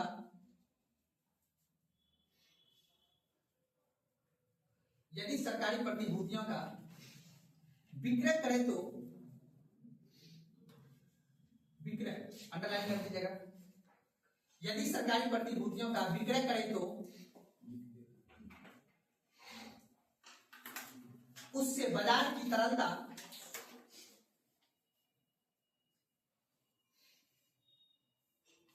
उससे बाजार की तरलता, रुक जाओ, ठीक है ना, बाजार की तरलता, तरलता अब बताओ कम हुआ कि ज्यादा, हम इसलिए रोके। अगर सरकारी प्रतिभूतियों का क्रय विक्रय हो रहा है बाजार में, तो हमने क्या लिखा है, विक्रय हो रहा है, विक्रय मतलब बिक रहा है, बिकेगा तो खरीदेगा कौन, हम लोग ना, तो सारा पैसा लेके क्या करेंगे, सरकार को दे देंगे, तो बाजार में तरलता कम होगा ज्यादा, कम हो जाएगा, नहीं हो जाएगा, बाजार की बात कर रहे हैं। अब सरकार देखो, अगर आप देखो सरकार को तुरंत अगर पैसा घटाना है तुरंत, वो सब है लॉन्ग ड्राइव वाला सुविधा, वो bank rate repo rate reverse वो सब लॉन्ग सुविधा है, वो करेगा फिर प्रभाव पड़ेगा, धीरे धीरे होता है। सरकार को तुरंत पैसा खत्म करना है मार्केट से, आरबीआई को सबसे पहले वो सरकारी प्रतिभूति बेचेगा, बेच दिया, जितना भी सरकार दो अमीर आदमी है, ठीक है ना, हम लोग भी अमीर है, तो अभी तुम लोग पढ़ोगे शेयर मार्केट में सब बिकता है, तुरंत जाकर ओपन मार्केट वही शेयर मार्केट वाला, वहां पे जाके तुरंत सब आदमी क्या करेगा, शेयर खरीदेगा, और जब शेयर खरीदा चला गया किसके पास, फिर सरकार अनाउंस करेगा कि हम सभी व्यक्ति को 10-10 हजार रुपया देंगे। अगर आप सरकार जब कैबिनेट का बैठक बैठा था, महिला को 10,000 रुपया देने से पहले सरकार ने सारा टेंडर को बेचा है, जो 4 जगह जो मेट्रो का अनाउंस किया गया था, एयरपोर्ट वगैरह का अनाउंस किया गया, तो ये टेंडर ना हुआ जी, टेंडर हुआ तो जी टेंडर वाले सब प्रतिभूति को बेचा, प्रतिभूति बेचा तो सरकार के पास क्या गया, पैसा गया, अब पैसा गया, वही पैसा घूम के कहाँ आए, हम लोग गरीब आदमी पास आया, गरीब आदमी हम लोग हम तुरंत वोट दे दिए, अब मेट्रो पे कब चढ़ेंगे पता है तुमको, बहुत है, अब मेट्रो कौन चलवा रहा है, बेगूसराय का भी आदमी, बड़ा बड़ा ऑफिसर सब है ना, बड़ा बड़ा officer, cabinet secretary, zone secretary, वही खरीदता है प्रतिभूति, उसी का डिमांड, उसी का मॉल वगैरह, अपन गरीब आदमी तो कुछ नहीं, समझा बात को ना, इसीलिए अब देखो सरकार, अगर तुरंत सरकार पैसा चाहिए सबको, तो सब अमीर आदमी से पैसा वो किसके जरिए से, प्रतिभूति के जरिए, सिक्योरिटी के जरिए, वो कागज ही तो बांटना है ना। अब बताओ सरकार ने सिंपल सोचना, सरकार ने अनाउंस कर दिया कि बेगूसराय, भागलपुर, गया, मुजफ्फरपुर में मेट्रो चलेगा, अनाउंस कर दिया, टेंडर बन गया, सरकार ने टेंडर पास कर दिया, प्रतिभूति बना के बेच दिया सबको, पैसा सब ले लिया सरकार सब अमीर आदमी से, वो पैसा तो आप लोगों के पास लगा दिया, कितना टैक्स सरकार पर बहुत बुद्धि है, मैं बात करना देखिएगा, बाजार में मुद्रा की तरलता कम हो जाती है, बाजार में मुद्रा की तरलता कम हो जाती है, बाजार में मुद्रा की तरलता कम हो जाती है, यदि सरकारी प्रतिभूति का विक्रय करें तो उससे बाजार में तरलता कम हो जाती है, लिखिए ना, एग्जाम में पूछेगा, अगर सरकारी प्रतिभूति बिकेगा बाजार में तो उससे तरलता बढ़ेगा कि घटेगा,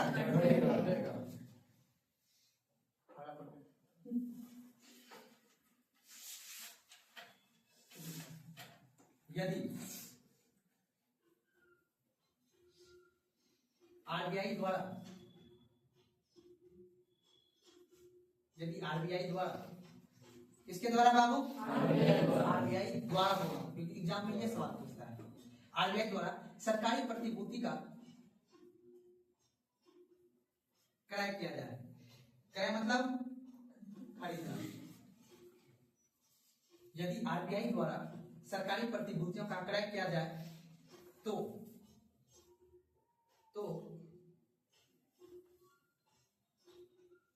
बाजार में मुद्रा की तरलता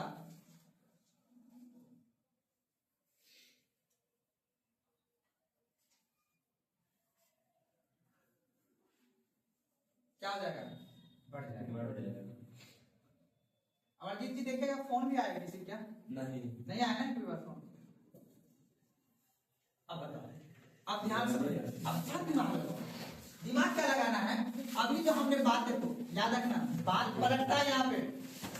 अब जो ये बाबू सिक्योरिटी है, अब ये सिक्योरिटी कौन सी है बाबू? सरकारी, गवर्नमेंट सिक्योरिटी है। अब बताओ, एक है खरीदना, एक क्या है बाबू? खरीदना। अब एक क्या है बाबू? बेचना। अब बताओ, खरीदेगा कौन और बेचेगा कौन? बेचेगा खरीदेगा कौन? अमीर आदमी बोलने का, अमीर आदमी अपना आइडिया कितना अमीर है, पैसा है अपने पास, अपने पास है। इसीलिए अब अमीर आदमी को क्या मान लेना है?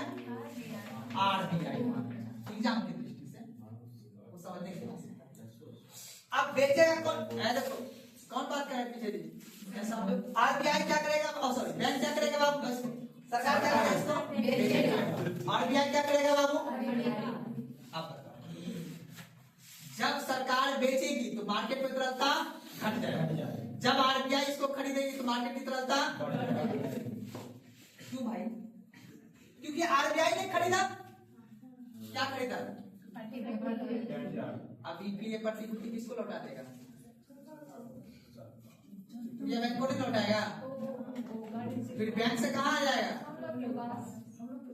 तो हम लोग के पास आएगा तो मार्केट में तरलता बात पर ऐसे काम ये है एकदम फास्ट कुछ हुई। सरकार को अगर तुरंत पैसा लेना है तो भाई देना, तुरंत पैसा हटाना है तुरंत दूसरा यार ना। ओपन मार्केट ऑपरेशन के तहत सिर्फ किसका काम किया जाता है? प्रतिभूतियां की, नो कैश। सिर्फ यहाँ पे किसका काम होगा? ठीक है बात।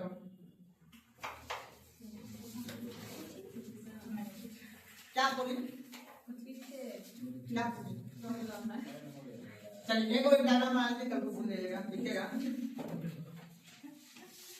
आरबीआई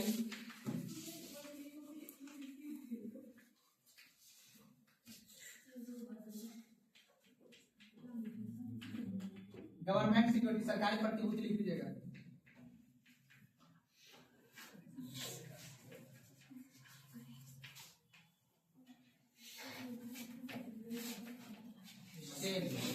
और क्या होता है? बाइंग जी, बाय बोलते हैं, बाय बोलते हैं, बाय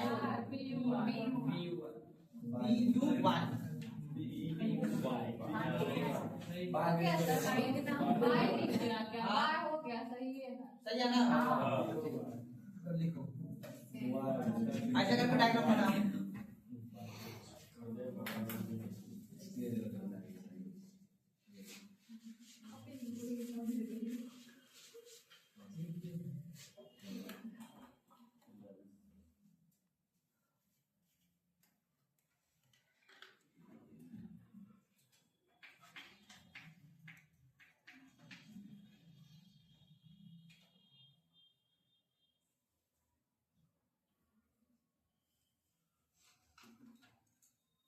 देखिएगा तरलता में कमी।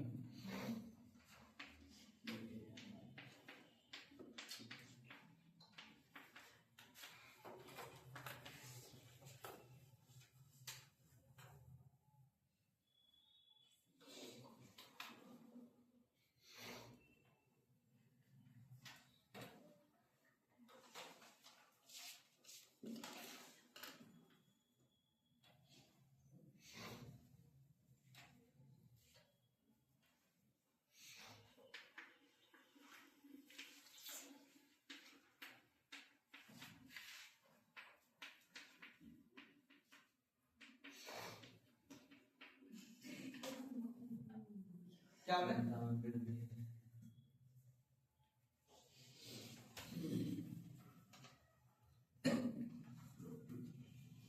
सेल मतलब क्या होगा? बेचना है, खरीदना?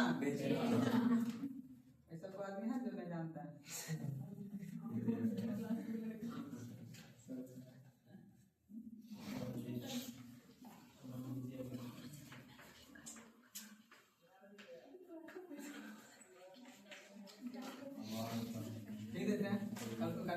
बच्चा को गारंटी है क्या? डाउट रहता है। अब याद रखना सरकारी प्रतिभूति की क्रय करने पर तरलता, अब विक्रय करने पर चलिए लिखा है पर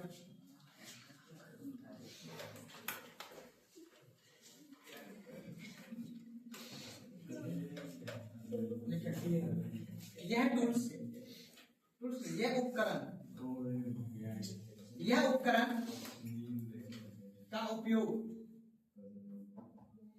यह उपकरण का उपयोग आर्थिक मंदी की स्थिति में उपयोग किया जाता है। आर्थिक मंदी कोरोना के समय में क्या गया था। यह उपकरण का उपयोग आर्थिक मंदी के समय उपयोग किया जाता है।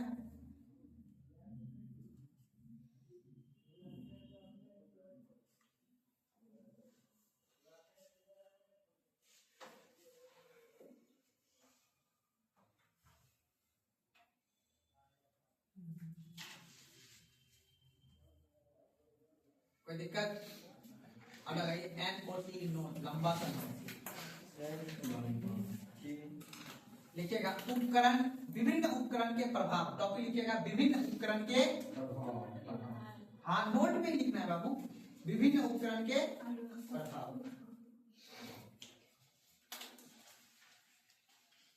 विभिन्न उपकरण के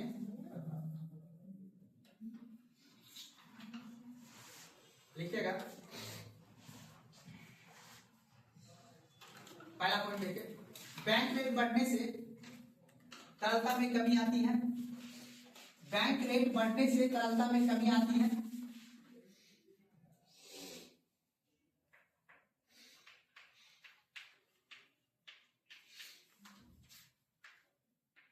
ऐसा वाला भी डायग्राम बना दीजिए।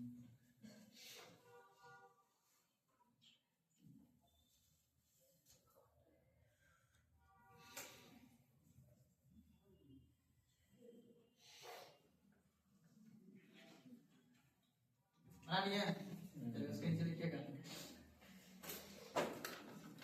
बहुत लिखना पड़ता है, छोड़ना नहीं है, क्वेश्चन सोल्व करना है।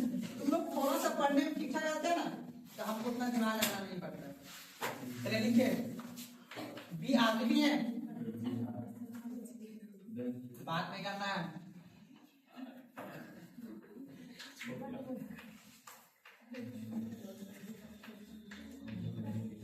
में है तरलता, बैंक का ब्याज दर,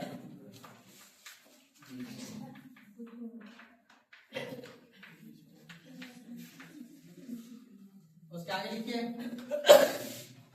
उपभोग व्यय एवं वित्तीय।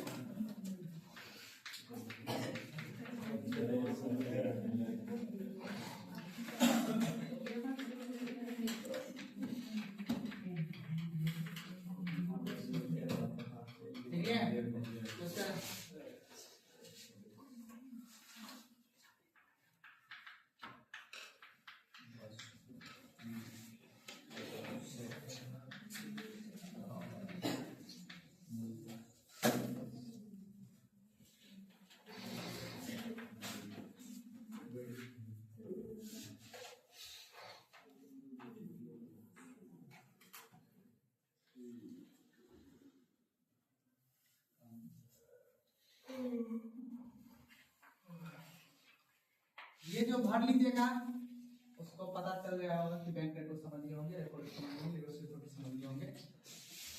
ऐसे एरो ही देना है ना।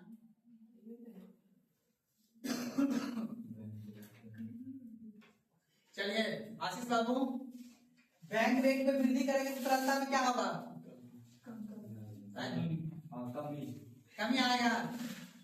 बैंक दर में क्या आएगा? कमी की ज्यादा वृद्धि होगा। व्यय में क्या होगा? उपभोग व्यय और निवेश में कमी। सोच के बता रहे हैं या देख के बता रहे हैं?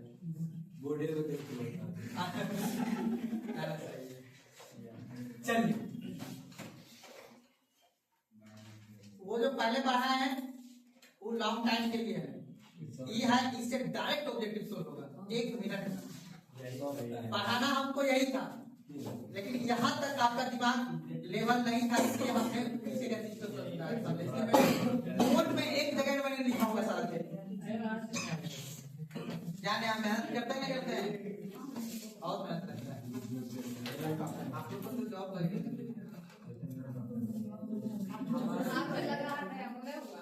चलिए आइए लिखिए तो अब बात नहीं, अब बैंक दर में क्या कर रहे हैं बाबू, तो तरलता में, अब ब्याज दर में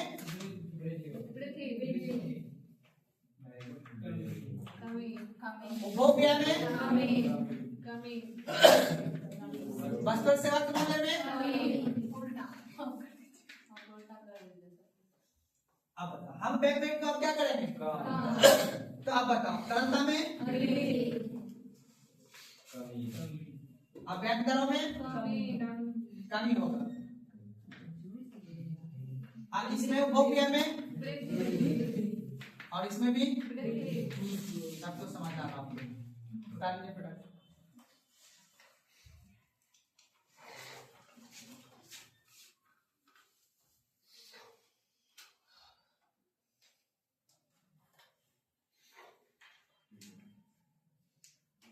चलिए अभी तो आप फंसाते हैं।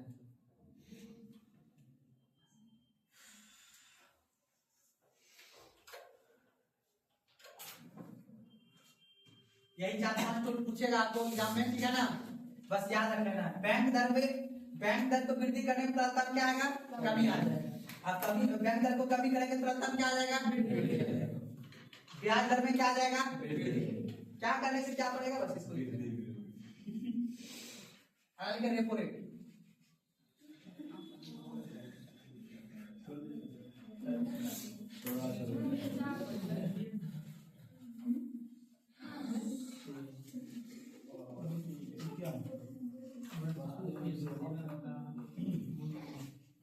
क्या लिखना है, रेपो रेट। अब इसकी गाइड देना है बैंक दर।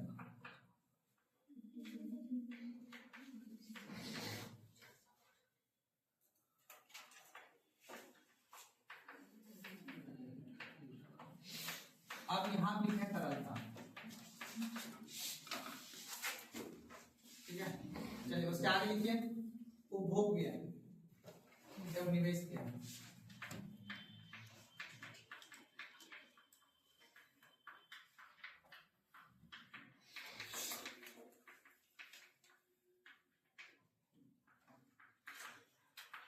वस्तु एवं सेवा का मूल्य, एक कॉलम और बना दीजिए,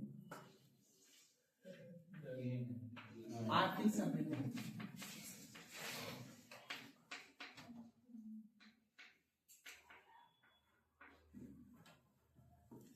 चलिए एक तरफ वृद्धि, एक तरफ कमी।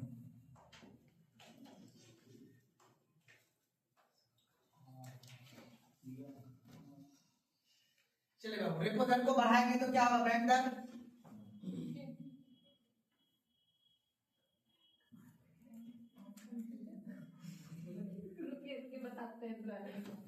अच्छा कंफ्यूज कर देते हैं या फिर सवाल ऐसा है, हो जाता है, भूल जाते हैं। अब हम रेपो दर याद बोले याद, रेपो दर होता क्या है, उसके बाद हम उसको क्या कर रहे हैं, वृद्धि करने के लिए बोल रहे हैं। ब्याज दर में क्या होगा, किसके ब्याज दर, कमी की वृद्धि। अब इसको जज कैसे करेंगे कमी वृद्धि को, बस सीधा डायग्राम बनाना है, किसका वाला, आरबीआई वाला, और किसका वाला, सीबी वाला। अब हम क्या पढ़ रहे हैं, रेपो दर पढ़ रहे हैं ना। लड़की लोग बात देखो, अब आरबीआई क्या कर रहा है, इसको ऋण दे रहा है, यहाँ तक तो सब क्लियर है, उसको रेपो दर कहते हैं। और हम क्या बोल रहे हैं करने के लिए, हम वृद्धि कर देंगे, इसको आधार ज्यादा ऋण देंगे ना, ज्यादा ऋण देंगे ना दी, रेपो दर को। अब हम बताओ पहले रेपो दर यहाँ पे देखो, समझो बैंक ऋण दे रहे किसको, बैंक को दे रहे नहीं। अब बैंक को जब ऋण दे रहे तो बैंक को ज्यादा रेट पे दे रहे हैं, कम रेट पे दे रहे हैं। अब ज्यादा रेट पे दे रहे तो ये कम लेगा, ज्यादा लेगा ऋण। आप समझ में आया, जब हम वृद्धि कमी का अंतर लगे तुरंत पिछला कॉन्सेप्ट को रिवीजन करना है। समझ लो आपको, ये वाला कॉन्सेप्ट माइंड में रहेगा तभी यहाँ वृद्धि कमी कर पाओगे। ये माइंड में रहेगा तब यहाँ पे वृद्धि और कमी समझ में आएगा। अब देखो आरबीआई किसको दिया बाबूरी? बैंक को। ज्यादा रेट पे ये बोलेगा हमको नहीं चाहिए, है ना, ये बोलेगा हमको कम चाहिए, हमको ज्यादा जरूरत नहीं है। और सस्ता पे देगा तो लिख लो, भर दो।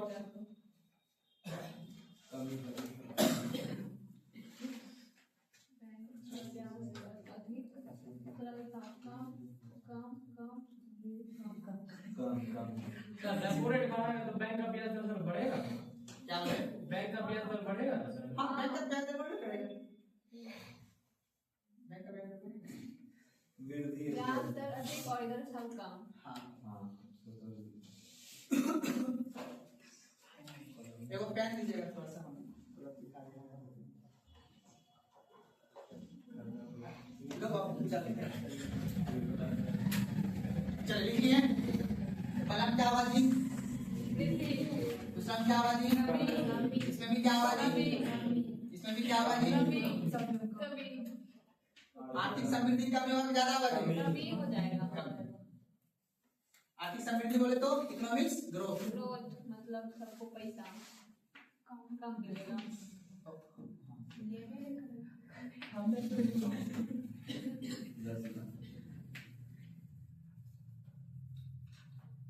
चलिए अब देखिए, इसमें एक में कमी, बाकी सब में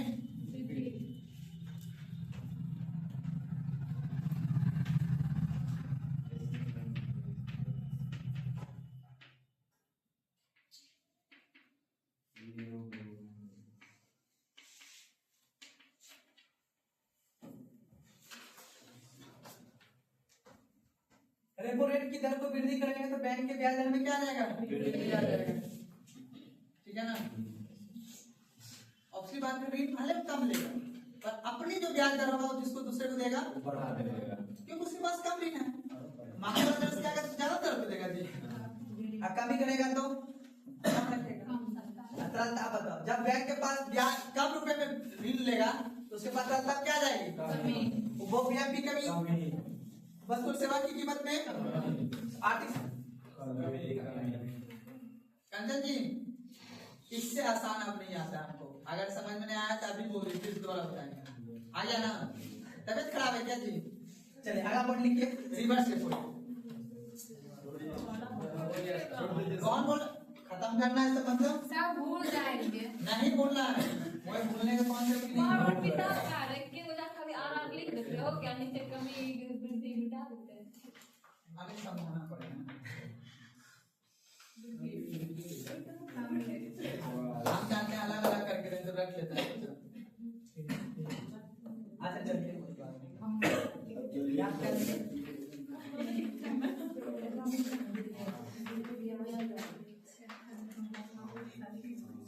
चलिए लिखे तो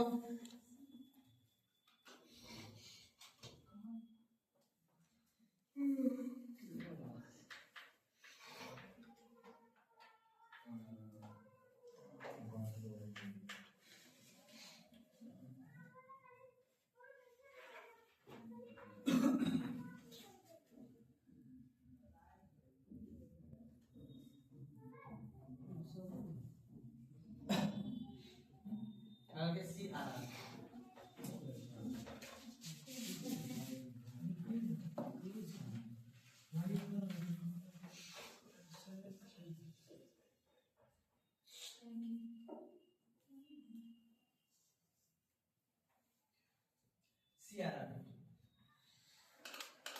देखो कंटेंट में कमी तो नहीं कर रहे हैं, बाकी आप तुम लोग पे मेहनत पे है, हम अपना हिस्सा का तो काम कर दिए हैं।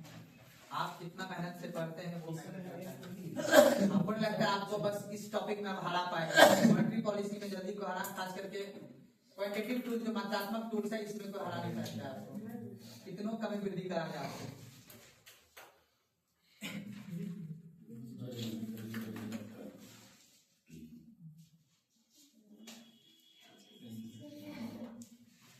देखिए जी, सी आ रहा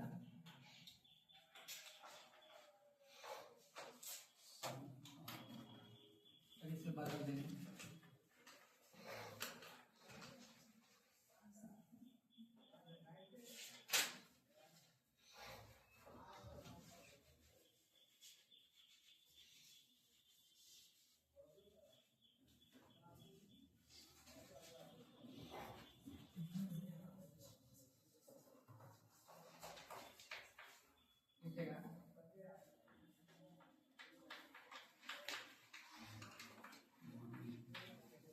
बंधक बैंक के पास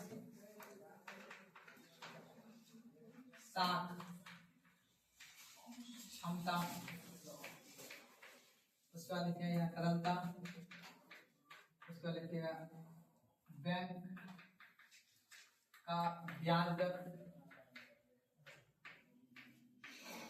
बैंक का ब्याज दर लिख दीजिएगा। उसके बाद लिखेगा उपभोग व्यय एवं निवेश व्यय।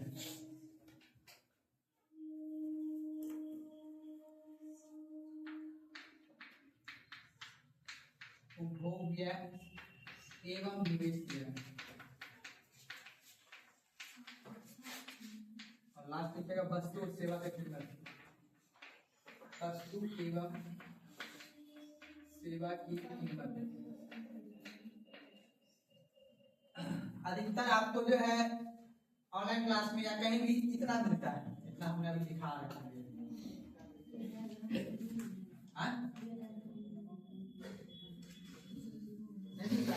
चलिए लिखिए,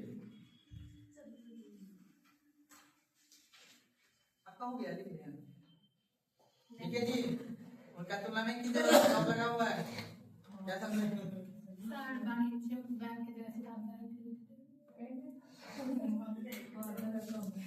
लिख दे पूरा लिखिए, ठीक है, मजाक नहीं करना।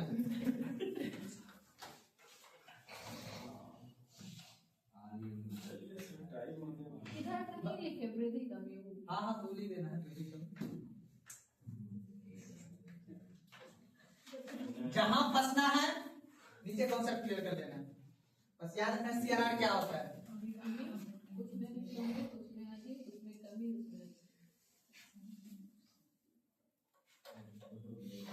पहला लिखिए कमी जी, तरलता में क्या आ जाएगी जी? और इसमें क्या आ जाएगा? अधिक वृद्धि। कमी, उसमें क्या आ जाएगा? कमी। और में क्या आ जाएगा? कमी। इसमें भी कमी और इसमें भी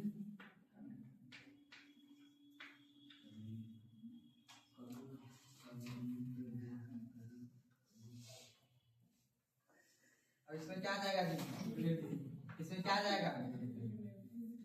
इसमें भी क्या आ जाएगा जी? तरलता में क्या आ जाएगा? हाँ, वृद्धि। यहाँ आ जाएगा कमी और यहाँ पे क्या आ जाएगा? इसमें भी क्या आ जाएगा?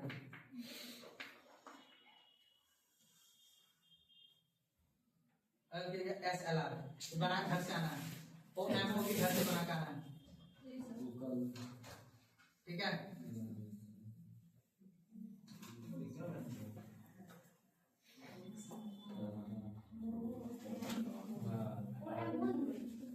OMO और SLR ये दोनों घर से बना के लेकर आना है, ठीक है। OMO समझे ना, ओपन मार्केट।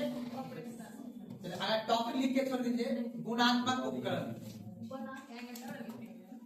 ठीक है ना। अमर कीजिए, जल्दी जल्दी। हाँ, इतना सा कैसे आ जाना है, ओपन मार्केट ऑपरेशन वगैरह, समझिए जी। अब इसके आगे कल देखते हैं, है ना।